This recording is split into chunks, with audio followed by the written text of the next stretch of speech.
and nice and toasty. And I'd like to begin this evening's lecture, a continuation of the Shoshinge, the heart of Jodo Shinshu Buddhism. Again, thank you all for joining us. Is is the interior getting hit with snow too, or Yeah, lots. We have about probably 10 inches now in our okay? backyard because it hasn't stopped snowing for about 2 weeks. Oh wow, okay, okay. Yeah, Grant, your wrong thing is highlighted. I don't like you're just one of the squares in amongst everybody's squares. oh, okay. Yeah, I will. Let me just thank you for reminding me. I will.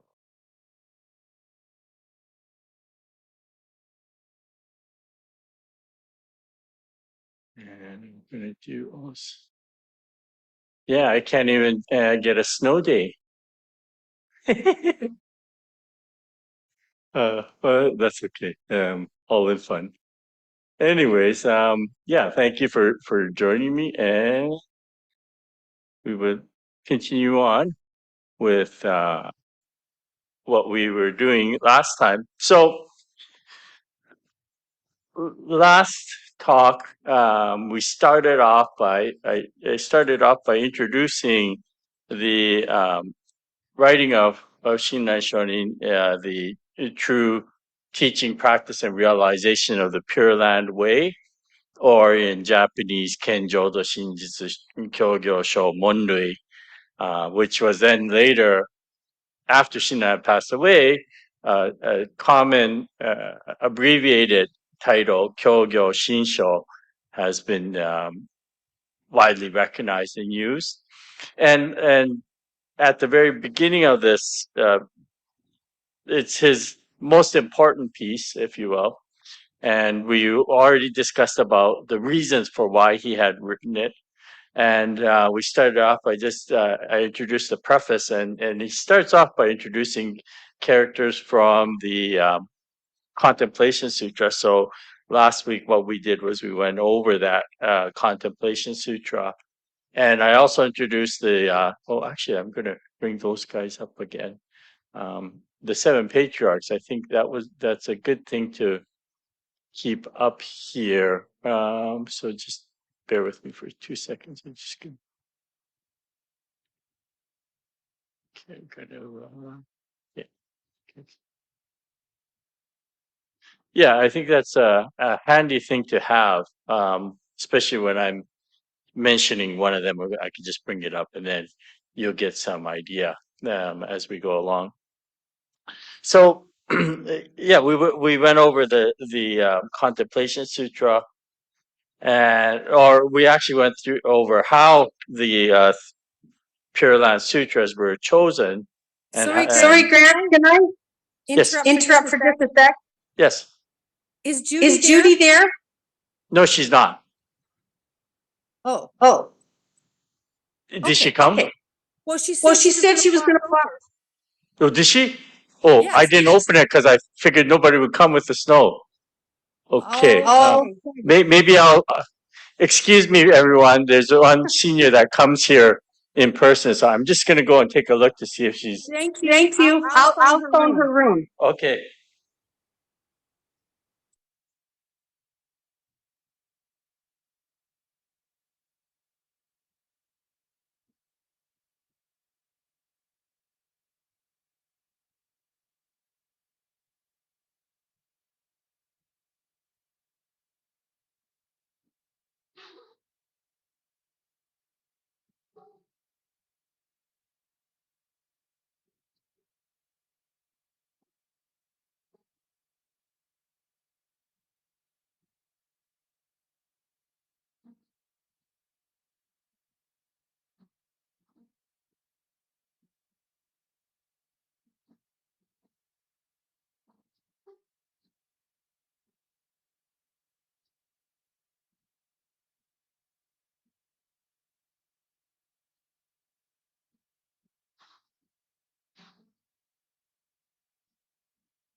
I just assumed that you would not make it because of the weather, and I didn't unlock the door, so I apologize.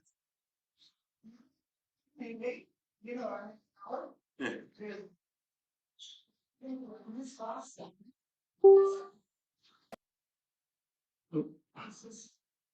Okay, can you hear me all?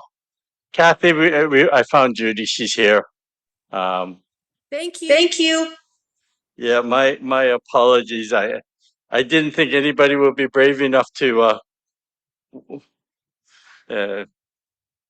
go through the weather, and Judy was actually, she came out despite the weather, walked across from Wisteria, getting blown sideways, and so I learned a good lesson: never assume anything because people will surprise you. So Judy is here in our Hondo.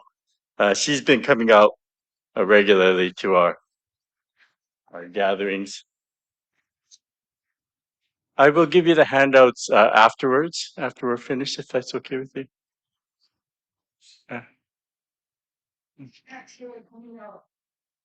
I have last week. You weren't here last week, right? We're finishing off some of last week's stuff, and I'll bring it up on the screen, anyways. But yeah, so as I was mentioned, and again, I apologize for the delay, everyone. Pardon me? Yes, I learned a lesson, very much so. Rather embarrassed. And thank you for making the effort to walk over here, Judy. So where was I? Oh, actually, let me just change this to learning a number of lessons.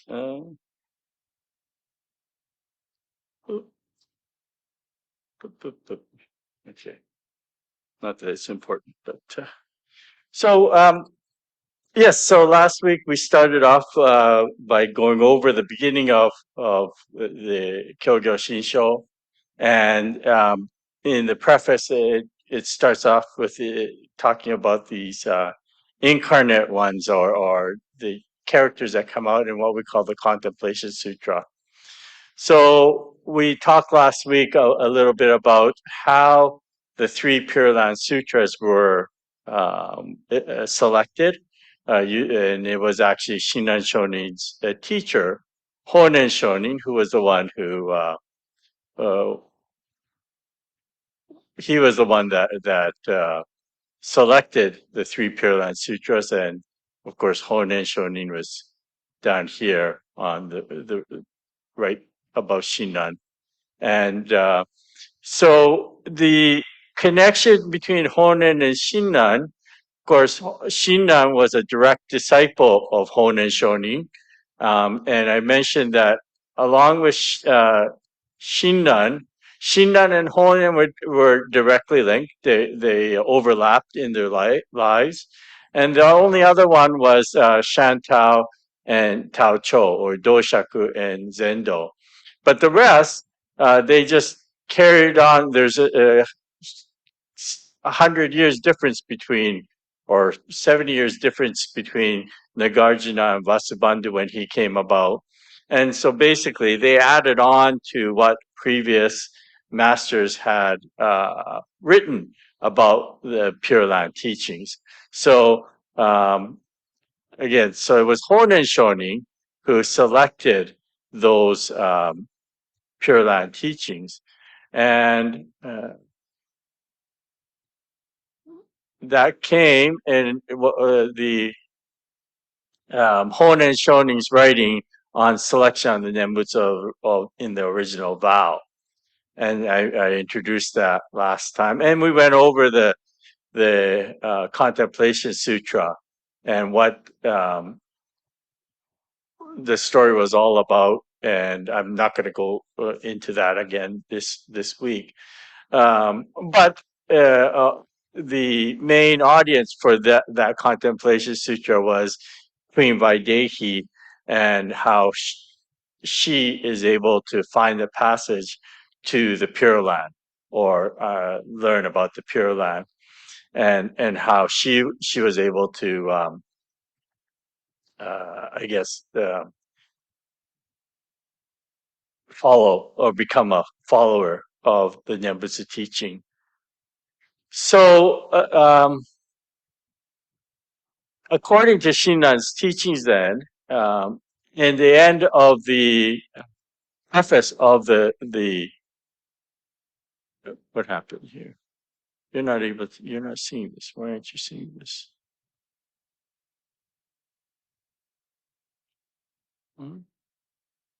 You're just seeing the masters right now, aren't you? Let me just see. Close this. Oh, I have to close that one second.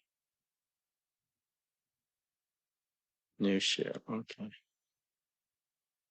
Yeah. So in that preface, Shinran ends up by mentioning, of course, that he's sharing what he had learned out of great joy. And so then the first chapter of the Kyogyo Shinsho is the chapter on teachings. And so in that chapter, chapter on teaching, or Kenjodo Shinjitsu Kyo Monrui in Japanese. And this is the shortest chapter by far. It's only a couple pages long. And it's more of a statement than it is an actual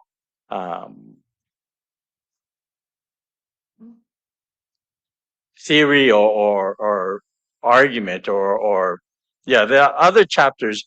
Shinran goes on to explain things more thoroughly, but this is more of a statement. And what this statement is that Shinran Shonin is saying that the true teaching of Pure Land Way is based on the larger sutra on Amida Buddha. And in fact, at the very beginning of this chapter, after the title, there's a subtitle in which Shinran writes, "The Larger Sutra of Immeasurable Life, the true and real teaching, the true essence of the Pure Land Way." Okay, so he's emphasizing the fact that this larger sutra on Amida is the most important one, which is quite unique to Shinran. So all his other teachers, or going up to the 7 patriarchs, they emphasized all 3 of the Pure Land teachings: the larger sutra, the contemplation sutra, and the Amida sutra, or the smaller sutra on Amida. But Shinran was the one that really focused on this larger sutra. So with this very snowy weather that we're having, it's a good evening to stay at home and listen to a good yarn. And this is the story of Amida Buddha. But why Shinran chose this, and this is what he writes in this chapter on teachings. Shinran says he chooses this because of a couple of main things. He says, first of all, he says, reverently contemplating the true essence of the Pure Land Way, I see that Amida's directing of virtue to sentient beings has 2 aspects. The aspect for our going forth to the Pure Land, and the aspect for our return to this world. So in the aspect for going forth, there is the true teaching, practice, shinjin, and realization. So he's right off the very bat, he's stating his case, saying that with the working of Amida Buddha, or what Amida is directing to us, there is the going to the Pure Land, but there's also coming back from the Pure Land. Okay, so what it means by coming back, it means coming back as a Buddha to help guide those still in suffering. Okay, and so he begins by saying, as in the aspect of going forth or going to the Pure Land, he breaks it down: teaching, practice, shinjin, or entrusting heart, and realization. Okay. So again, this is based on, remember I mentioned before about the 3 pillars of Buddhism, of teaching, practice, and realization, that all Buddhist schools base their teachings upon these 3 pillars. So to be a legitimate Buddhist denomination or school, you need a teaching, a recognized teaching, and you need to practice that follows that teaching, and then through that practice, one attains enlightenment or realization. Okay, but Shinran also adds in here this entrusting heart, and this is very unique to Shinran, and he finds it most important. It's the crux of his belief systems or teachings. So to reveal the true teaching, it is the largest sutra of the Buddha of immeasurable life. So it comes right out and says it, right? That's the true teaching. The central purport of the sutra is that Amida, by establishing the incomparable vows, has opened wide the Dharma storehouse and full of compassion for small foolish beings, selects and bestows a treasure of virtues. The sutra further reveals that Shakyamuni appeared in this world and expounded the teachings of the way to enlightenment, seeking to save the multitudes of living beings by blessing them with a benefit that is true and real. Thus, to teach the Tathagata's primal vow is the true intent of this sutra. The name of the Buddha is its essence. So here, the Shinran mentions specifically about the compassion. Okay, that Amida has the purport of this sutra is that Amida establishing the incomparable vows has opened opened wide the Dharma storehouse, full of compassion for small foolish beings, selects and bestows a treasure of virtues. In order to understand this concept, we really need to go back and understand the 2 major schools of Buddhism that formed after the historical Buddha passed away. So the first school is the Theravada. They were sometimes referred to as Hinayana by the Mahayana schools, but we call them Theravada, the more orthodox. Theravada meaning the way of the elders. Okay. And the other school, the Mahayana, or the larger vehicle school. Okay. The Mahayana, or the larger vehicle school, was a later development of Buddhism. The way of the elders, the more orthodox, was the original school, earlier school. I shouldn't say original school, earlier school of Buddhism. Okay. So what happened after the historical Buddha passed away? People or the monastics would follow the teachings. And when we think of what was the main ideal for the Buddha, was to help people out of their suffering, right? To release one from their suffering. And that meant to get them out of delusion, to see things reality as it is, to see reality, the truth. And so the way to do that was through discipline, by following the teachings, practicing, and then through that practicing, one would shed oneself of their defilements and attain enlightenment. So that was the original way of practicing, right? But as time progressed, and we started off, I think it was in session 1, we talked about, well, session 1 and beginning of session 2, we talked about this whole ideology of the declining Dharma age. That as the time gets further and further away from the historical Buddha, the teaching or the practices tended to focus on going through the motion instead of really looking at the essence. That's a very crude way of saying, yeah, there'd be a lot. I'm sure there will be those who practice who would be very critical of that viewpoint. But basically, what it's saying is that as it went further away, it was getting harder and harder to be pure to that teaching.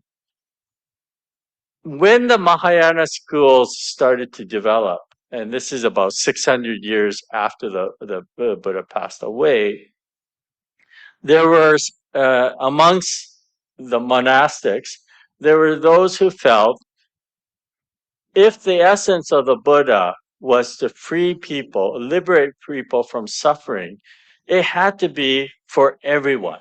It couldn't be just for those who can go into a monastery and train and become a monk, but it had to be something that was universal, right? And so in that universality, the development of the Pure Land schools became more and more profound. Okay? And as we look at that, I was thinking about this, and it's almost like in Christianity and Judaism, the Torah, the Old Testament Bible is seen to be the earlier writing, and then the New Testament is seen, well, hence the word new, is newer additions. And similarly, with the Theravada schools, they claim that their teachings are the truer teachings because they were written down earlier than the Mahayana teachings. Okay, so but both of these teachings were not put down into written form until hundreds of years after the Buddha. So it was whether one was written earlier or later, they were both written hundreds of years after the Buddha passed away. Okay? But the Mahayana school and this whole emphasis of Amida becomes very, very important. And the reason is that it was believed that enlightenment, when we think of enlightenment, we think of wisdom, right? And when we think of boundless wisdom, wisdom only becomes wisdom when it's shared with others. Okay? If you have a great idea, but you keep it just to yourself and nobody else knows about it, it's not wisdom. Okay. But when the whole world gets to know about it, then it becomes true wisdom. And that sharing with others is an expression of compassion. You share with others because you want others to also share in that wisdom, right? You want them to have a higher consciousness also. And so that element is very much part of Buddhism, is that the sharing of the wisdom is important. And so when we talk about Amida, the Amida is an expression of infinite wisdom, which is shared to us in this form of Amida Buddha and this whole story of Amida Buddha to make us realize the infinite wisdom. Because without form or shape for simple beings like such as myself, I can't grasp that concept. Okay, so this out of true compassion for foolish beings, Amida, this whole story of Amida is expressed, I guess, and this is expressed in the larger sutra. And so then Shinran continues in this teaching by asking how we know that this sutra is the true reason for Shakyamuni to enter this world. And this is where he actually takes a quote from the Largest Sutra. It's part of the preface of the Largest Sutra. And all the Buddhist sutras, the Buddhist teachings, they have a number of things that are common to them. And it's like when we're in elementary school, we always learn about the 5 W's, is it? Who, what, where, when, and why, right? So all the sutras start off by telling you when or where and who was the audience. So in this case, the Largest Sutra starts off that one day when the Buddha was giving a discourse at the Vulture's Peak at Rajagriha. The Buddha's cousin and one of his closest disciples, Ananda, notices that the Buddha looks different from every other day, that there's a special aura about him, that he's actually emanating this aura about him. And he comments on this. And they're called the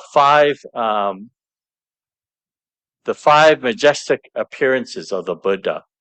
So this Largest Sutra, the synopsis of it is in the introduction. So the Buddha is giving a talk at Vulture's Peak near Rajagriha, the capital of Magadha. Magadha is the kingdom where Rajagriha, the tragedy with King Bisara, Queen Vaidehi, and Ajatasattu occurs. But it's said there by the Buddha was accompanied by 12,000 monks and innumerable bodhisattvas. And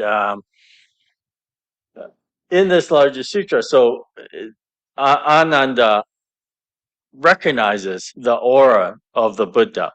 And so he points out to the Buddha that he notices 5 majestic appearances. The world honored one dwells in the rare and marvelous Dharma. World hero dwells in the Buddha's abode.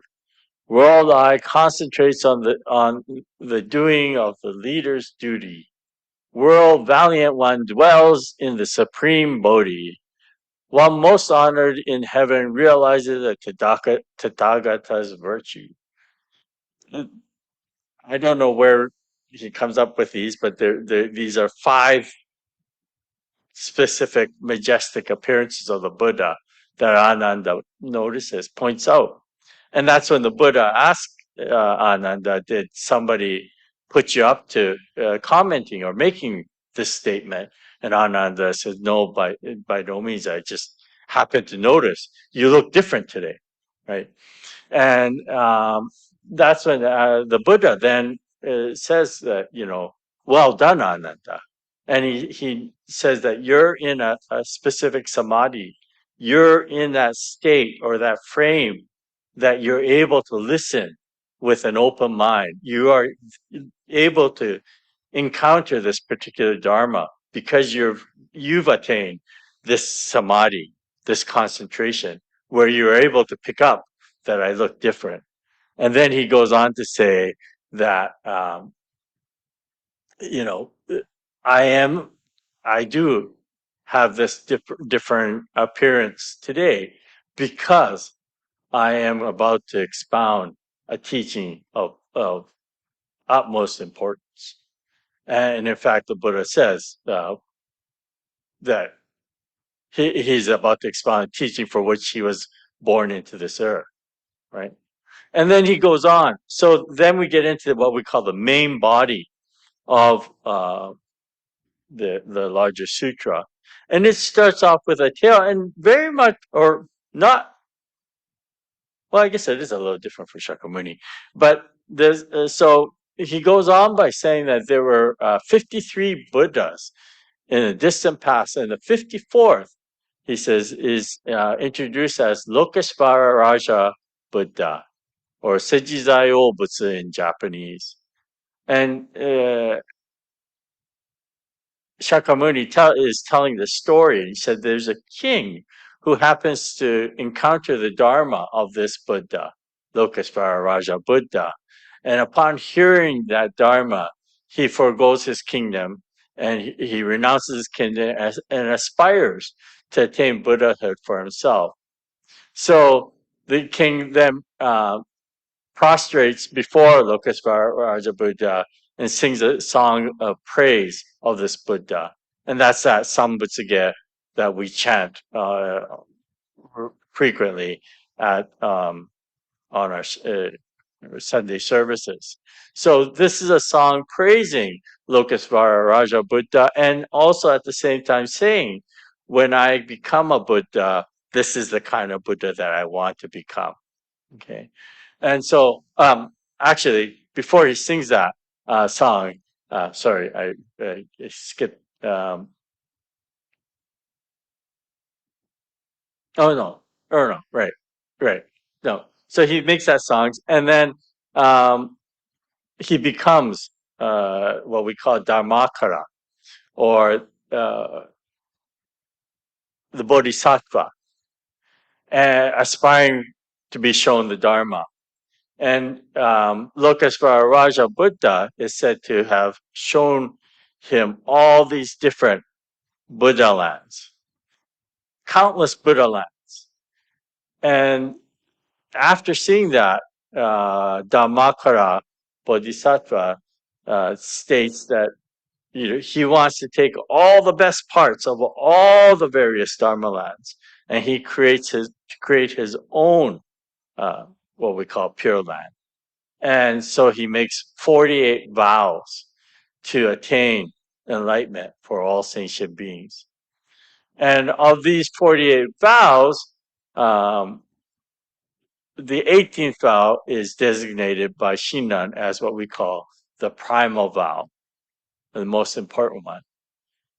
And so Dharmaka Bodhisattva, after he makes these 48 vows, he goes on by singing, he reconfirms his resolution of those 48 vows. And this is the song that we also chant called Jusege.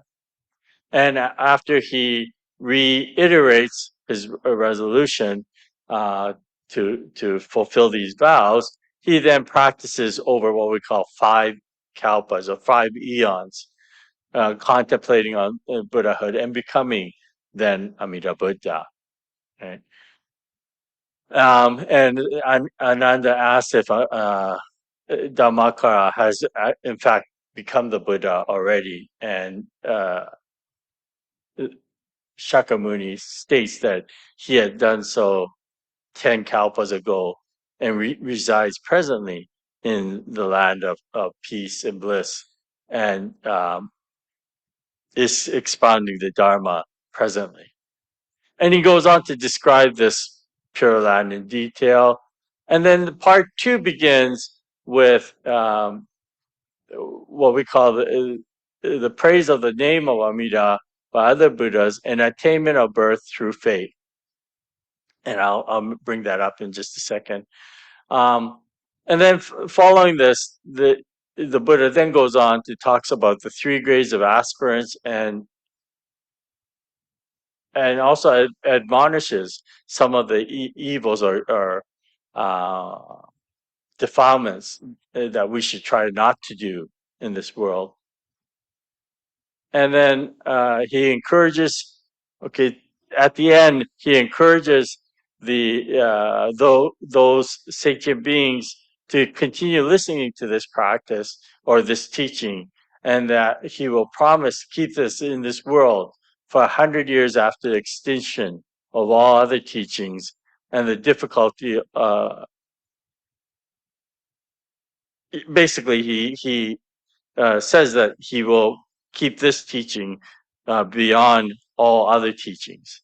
So again, this was part to do with that Mappo, or the last declining Dharma age, and so Shakyamuni claims that this teaching will in fact remain till the end. And so that's why Shinran says, from this fact that at the very beginning of this sutra, Ananda reveals this 5 majestic appearances, and the Buddha does claim, this is why I was born into this world, to expound this teaching. And then at the end, he reiterates that he will make sure that this teaching exists 100 years after the demise of all other teachings. So because of these facts, Shinran says this is the true and real teaching that is both applicable during this declining Dharma age, but he says it's also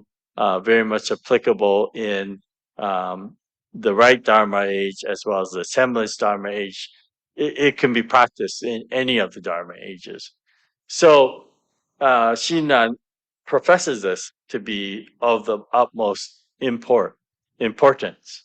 So when we look at this, we need to see or examine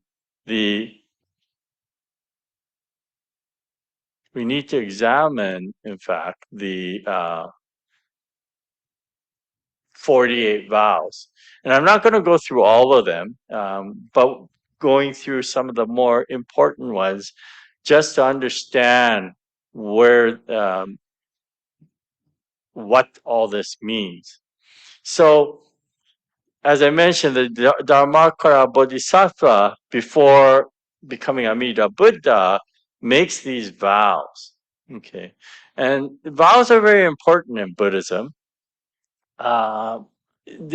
Especially in the Mahayana schools. And there's one thing, so there's what we call common vows, and then there's also what we call separate vows. So the common vows are vows that are common to all bodhisattvas. So those beings who wish, out of great compassion for the beings in suffering, have certain vows that are common to everyone. And this is what we call the four bodhisattva vows. And they are basically that sentient beings are numberless. I vow to save them all. Desires are endless. I vow to end them all. The gate of Dharma is boundless. I vow to master them all. And the Buddha way is supreme. I vow to attain it. So these are common vows that are very common amongst all of them. And in contrast, there are vows that are unique to that particular, when we talk about the Buddhas, all Buddhas have gone through a stage of being a bodhisattva at one point. Is that a right statement to make? Shakyamuni Buddha, I don't know if he was a bodhisattva before he became Shakyamuni Buddha, so I don't know if I can make that statement.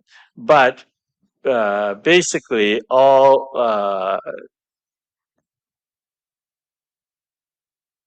other Buddhas that I know of have to go through being a bodhisattva first before they become a Buddha. And so they have certain vows that are unique to their specific goals that they want to make. And so for Amida Buddha, these 48 vows, and incidentally, so the larger sutra on Amida, there were originally 12 different versions of it. And some of them were shorter than others. Some of them had only 24 vows in it. How they differ is some of the, like the ones with the 24 vows, a couple of the vows that we see in our 48 vows were lumped together as one vow type thing. So there's different iterations of this larger sutra. The one that we look at has 48 vows. Okay, the one that Jodo Shinshu tradition looks at has 48 vows in it. And there are different ways of examining these 48 vows, mainly that they are talking about Amida vows that are pertaining to Amida Buddha. And then there's vows associated with the actual land itself. And then vows associated with sentient beings or the beings in that Pure Land. So that's a more traditional breakdown of these 48 vows. They separated vows on Amida, the vows on the Buddha, vows on the Pure Land, and vows on the beings in the Pure Land. Okay. But others had different views. But most uniquely for Shinran, he focused on the 18th vow as being what we call the primal vow. And some people ask, well, why, like out of 48 vows, why did Shinran choose the 18th vow? And Shinran's interpretation of the vow, the 18th vow, is, so this is the 18th vow here. If when I attain Buddhahood, sentient beings in the lands of the 10 directions who sincerely and joyfully entrust themselves to me, desire to be born in my land and call my name even 10 times, should not be born there. Then may I not attain perfect enlightenment. Excluded, however, are those who commit the 5 gravest offenses and abuse the right Dharma. Okay? So this is what we call the primal vow, or in Japanese, hongan. Okay, hongan. And this is where we get the name for our mother temple, Honganji. Okay, temple of the primal vow. Right? And why this one is important, Shinran has a very unique take or understanding of this vow. As I mentioned last week, this is really difficult to wrap your mind around. So if you don't get it, that's okay. Listening to this is important. This is what the teaching is all about. You might not get it on the first take. It might have to listen to it over and over and over. But eventually, you hopefully it will click with you. So this vow here, the Shinran's teacher Honen Shonin also said this was a very important vow, as did Shantao or Zendo Daishi in China. They all felt that this was a very important vow. However, the way they interpreted it is that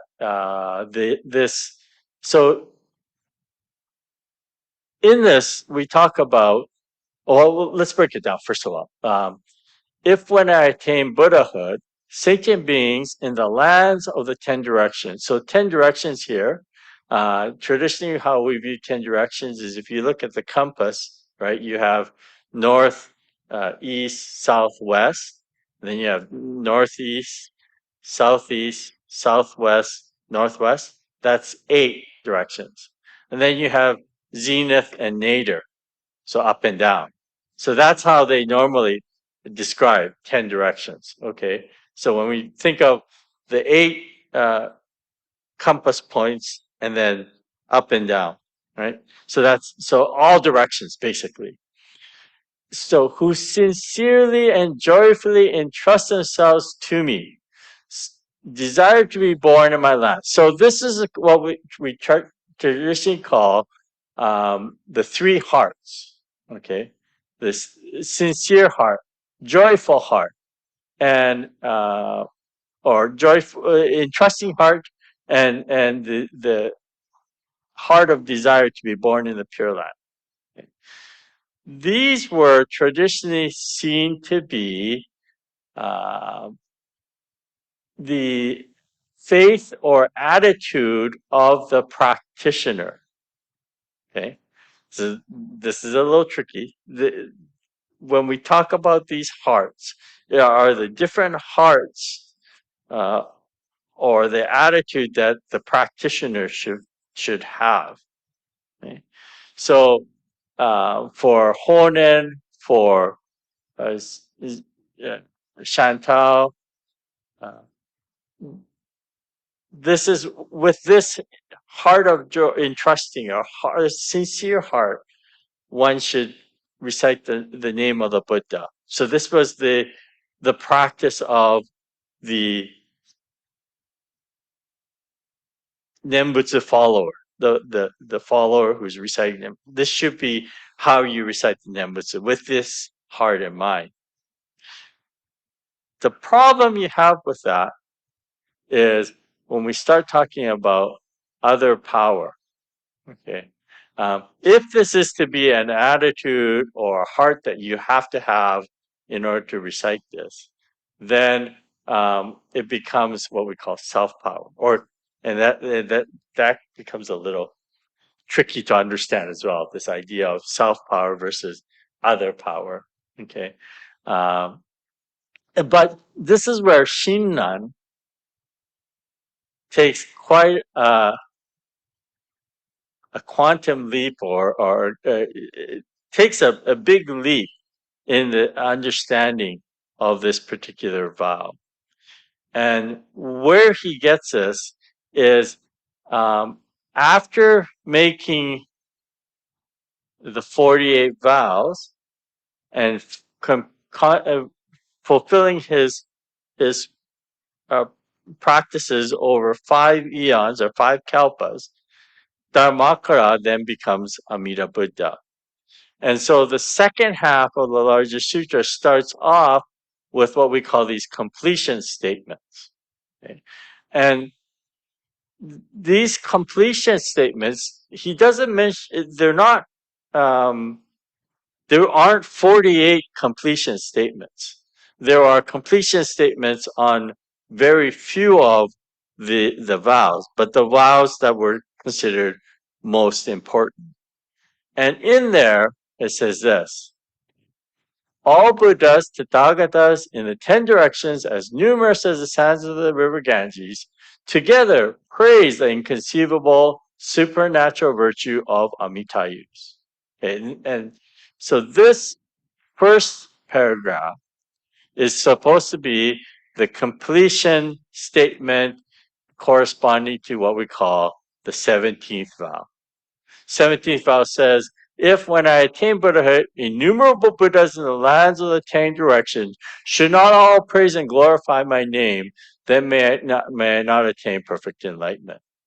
Okay, so if you, as you can see, it says here that the Buddhas and Tathagatas in the 10 direction praise and the inconceivable supernatural virtue of Amitayu. So that's the corresponding completion statement to that 17th vow. The next one is the corresponding completion statement for the 18th vow, and that states, all sentient beings who, having heard his name, rejoice in faith. So this faith could be is shinjin in Japanese. Okay, remember him even once and sincerely transfer the merit of virtuous practices to that land, aspiring to be born there, will attain birth and dwell in the stage of non-retrogression. So this corresponds to the 18th vow. And here it says, who having heard the name, rejoice in Shinjin, remember him even once. Okay, so this Shinran takes these 3 hearts, the sincere heart, the entrusting heart, and the desire to be born into the Pure Land, as being actually the outcome of Amida's work. So these sincere heart and entrusting heart are actually given to us from the working of the Dharma of Amida Buddha. The way, I guess, it's like having a epiphany, an awakening is what it is. Okay? We don't have the entrusting heart because of something that I've done. Right? We have that awakening because of the working that's been worked towards me. So this entrusting heart is something that it's received upon hearing, also upon hearing the name. Okay, rejoice in faith. So this rejoicing heart is the outcome of hearing the name, is what he's saying.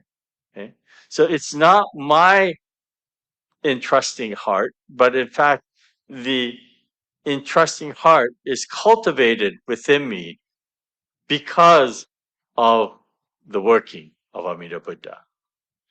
So, because of his constantly uh, wanting me or desiring the calling voice of the Buddha, if we call it, we are awakened to this reality.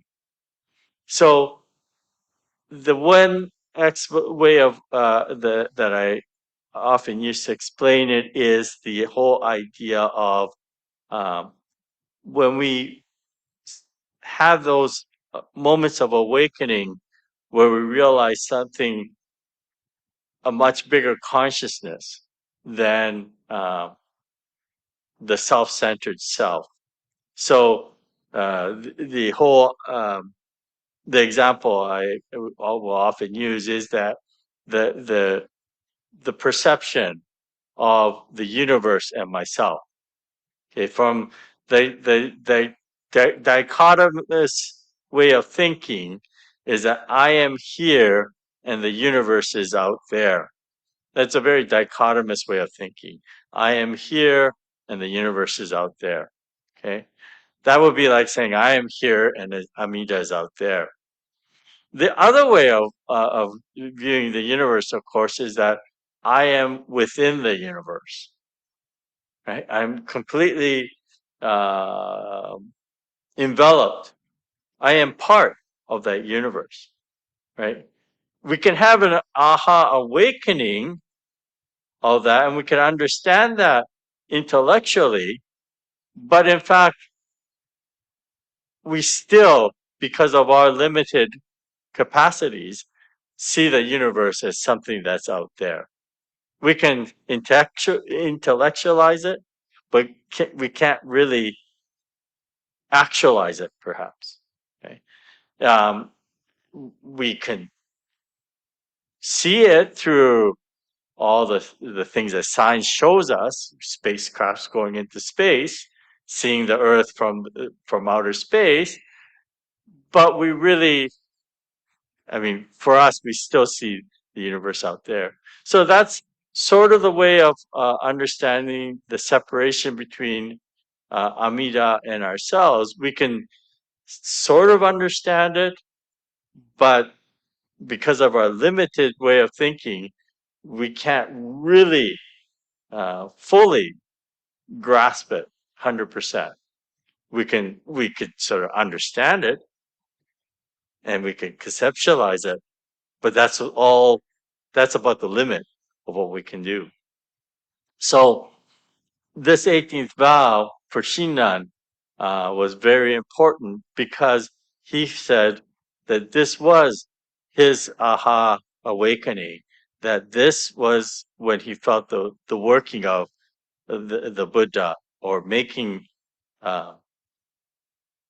bestowing upon him these three hearts. The most important, this entrusting heart. And the entrusting heart is what he called the diamond-like heart. And it is the heart of the Buddha, or the Buddha nature within each of us. So I'm going to stop talking there today.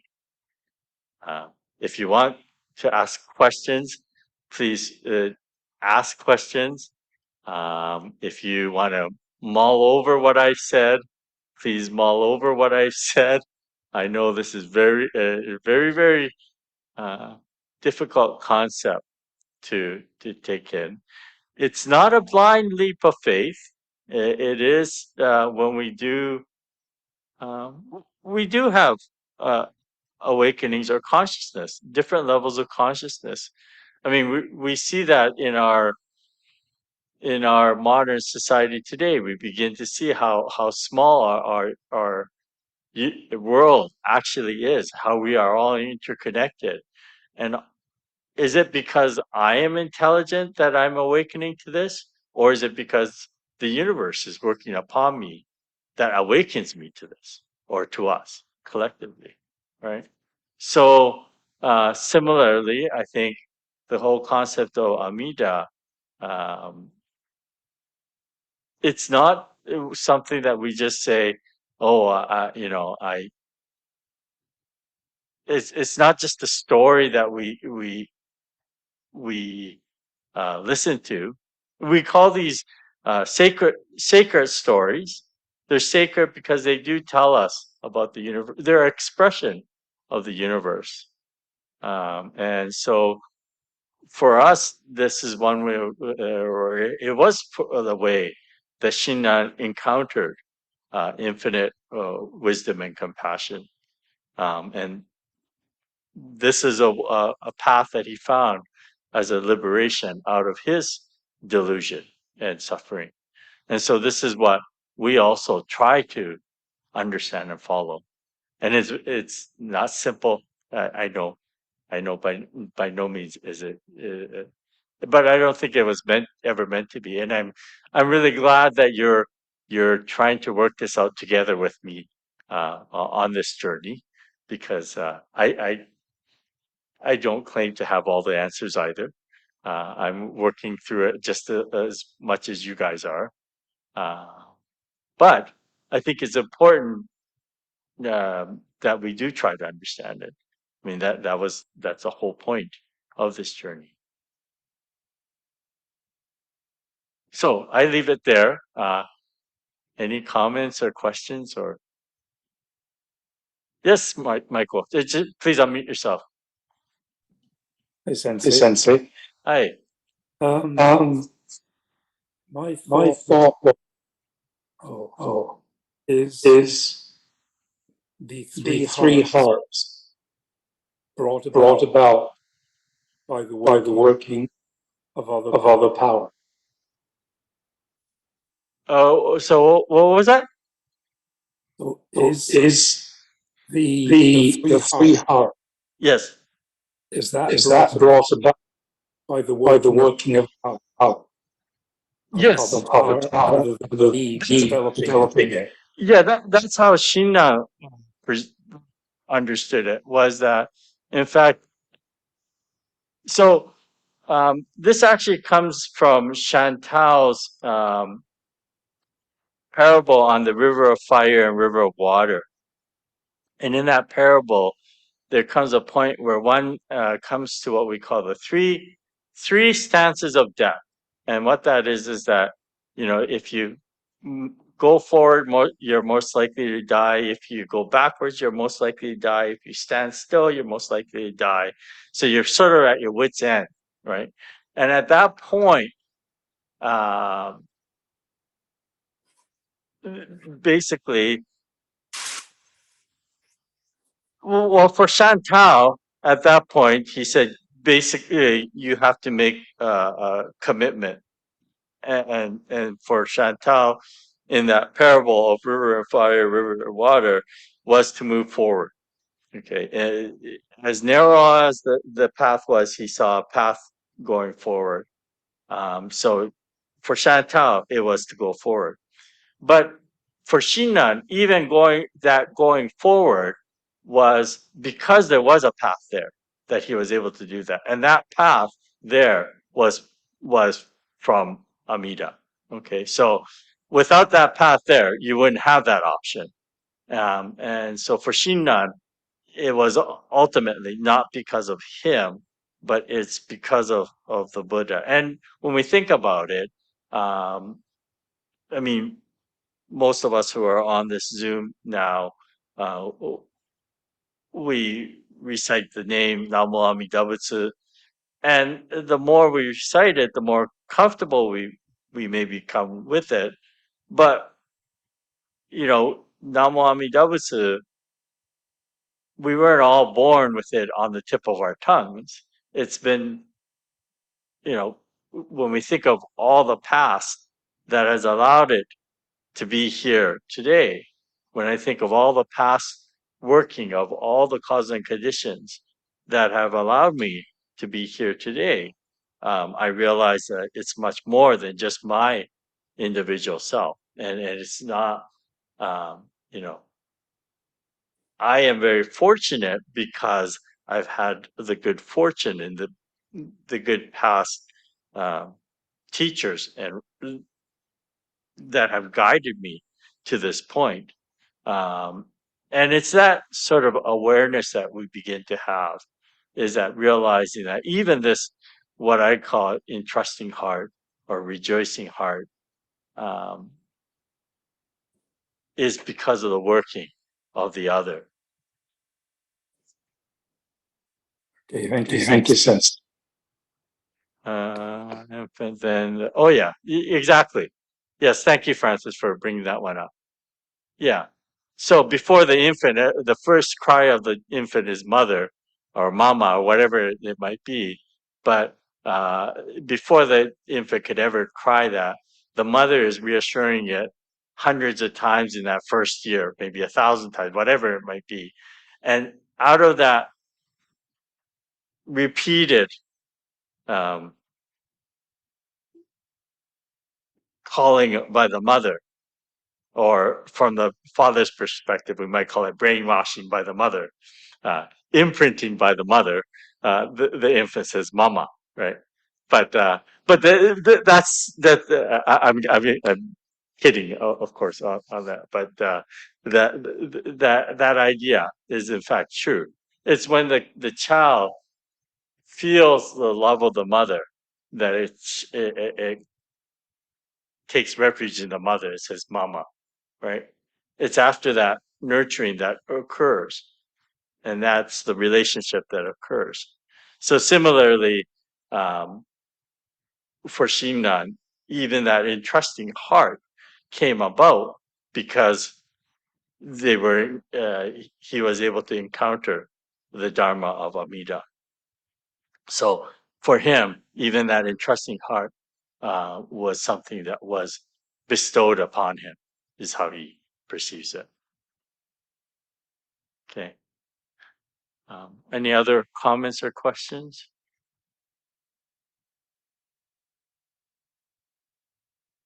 So I'll try to review this again a little bit at the beginning of next week. And then we'll get on. So the next chapter that he talks about is the chapter of practice, or what we call great practice. Okay. So great practice is, there's a difference between practice and great practice. And so we'll talk about that next week. Any other questions or comments? Ted, you want to say something? Sir? Oh, you're muted if you were going to say something.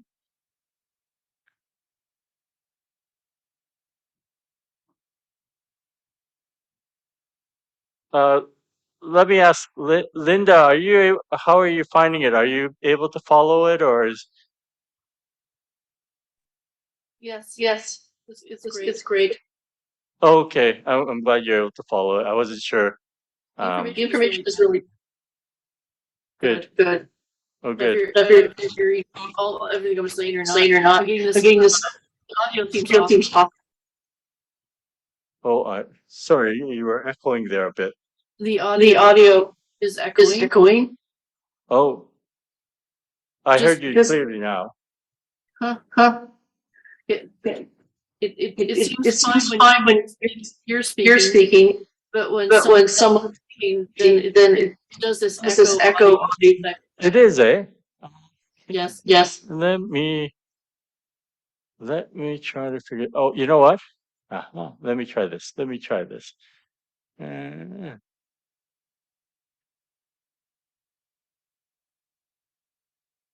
Okay. Try saying something. Okay. How is that? Well, now I can't hear you at all.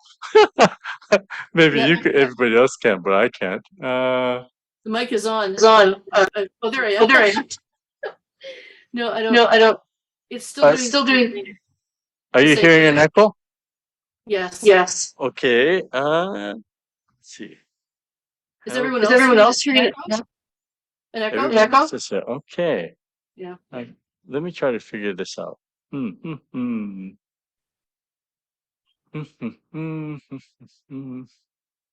It was doing it that last week as well. Do you still hear the echo now? No, are you hearing me? Okay. Oh, I'm actually just hearing you through the computer right now. Okay. there's no So echo now. I'm actually supposed to have a technician coming in this Thursday. Whether he actually comes in or not because of the weather, I'm not sure. But should he come in, I'll ask him about the echo too, because it's the same. For some reason, with the audio, you're not hearing the gong as well when I use this speaker. Hmm. Hmm. Okay. Well, thank you, and I will try to figure out what's going on here. Everybody else okay? So mull over what we went through today, and we'll try to pick it up again there.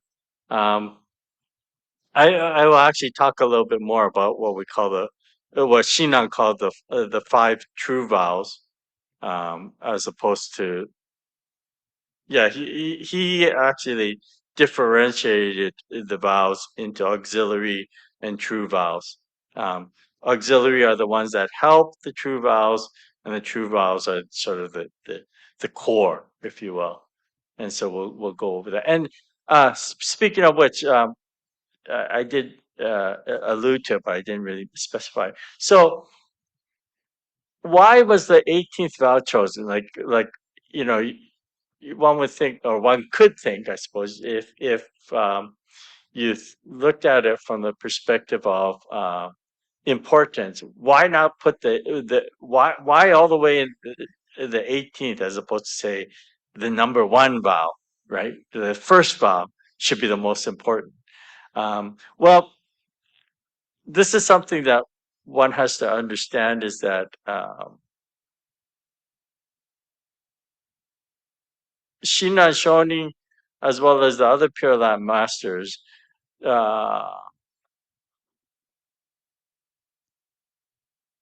read these teachings from the perspective of receiving the compassion of Amida Buddha. So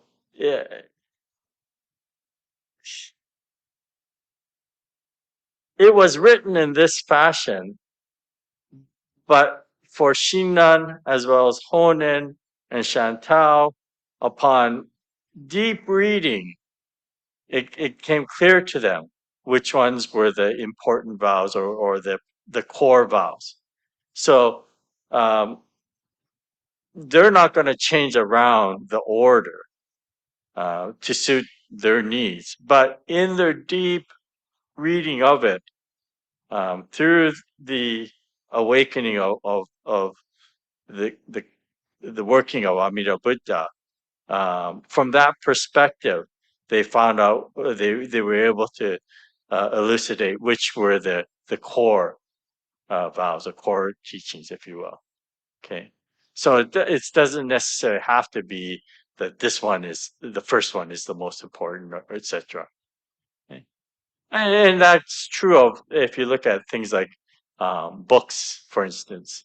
You have different chapters. You might have an introductory chapter at the beginning, and then the more core comes later on, type thing. So, and actually, the order of the vows also differed. As I mentioned, there were a total of 12 different versions of this, and depending on the translation or the iteration of it, they had orders in a different order, some of them as well. So, okay. So we'll try to continue off with there. And if you have any questions that you think of along the way, please feel free to let me know, as whenever you come up with it. Okay. So thank you, everyone, and thank you for joining me again, and we'll see you next week. Thank you, Thank you, Sensei. Sensei. Good night. Thank you. Thank you, Gary. Good night. Good night. 英語でも。井上さん、井上さん、ありがとうございます。ちょっと難しいかもしれないけど、ようこそ。参加して。1回と2回目の資料も送りますので、すいませんでした。まだ送ってなくて。はい。よろしくお願いします。Thank you. Good night. Good night.